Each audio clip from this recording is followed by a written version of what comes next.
Pumapasok na naman ng mga estudyante, exam season na naman yata, kaya tinatanong ninyo ako madalas, ano nga ba mga pagkain o mga dapat kainin o gawin para tumalino? Ready na kayo? Ito na yung sagot ko.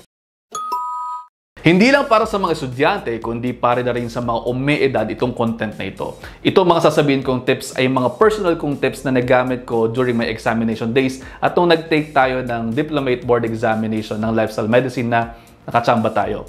Pati na rin nung magkaroon tayo ng record sa Family Feud pero na-break na din naman ngayon ni Phoebe Walker. Congratulations! Pero siguro naman, mataas pa rin yan. Anyway, eto na. Di ko na patatagalin. First tip, learn something new everyday at hayaan mo mag-stick sa utak mo yan. Kumbaga parang muscle. The more you use it, the stronger it gets. Kaya ganun din, mas parati mo nakikita, mas nakahawakan mo, mas nagsistick yan sa utak mo, at magiging reflex na sa'yo ang paggamit ng memory na yan. Kung sa pag-aaral naman po, kumuha kayo ng sample exams, mag-test quizzes kayo, hindi lamang po panay yung basa ng basa. Ito rin yung proseso ng tinatawag na repeat and retrieve.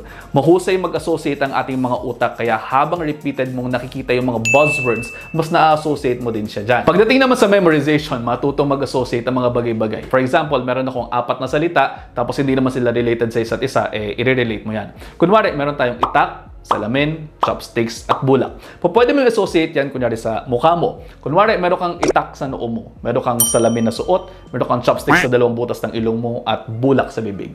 Okay din ang medyo exaggerated na images, mas maalala mo yan. Kasama rin dito sa learning something new everyday ang pagsagot ng mga crossword puzzles at iba pang mga mind game. Next tip, use your senses. Pwedeng i-relate ang inyong mga binabasa sa mga senses ninyo.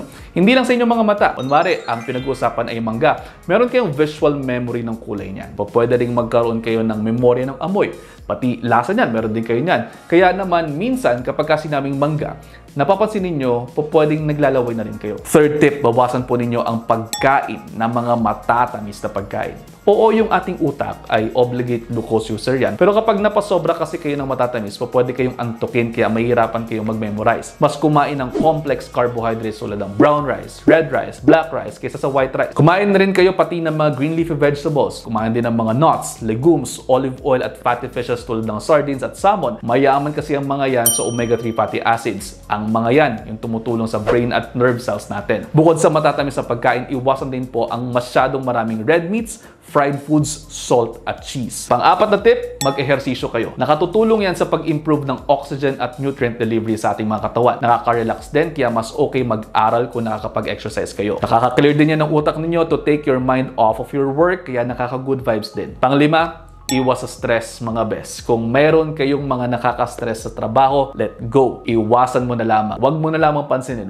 Focus on your own para tuluyan kang tumalino. Hayaan mo silang maging bobo. Marami pa pwedeng talaga actually gawin para sa memory, pero yan na lamang muna dahil baka hindi nyo na rin naman panoorin.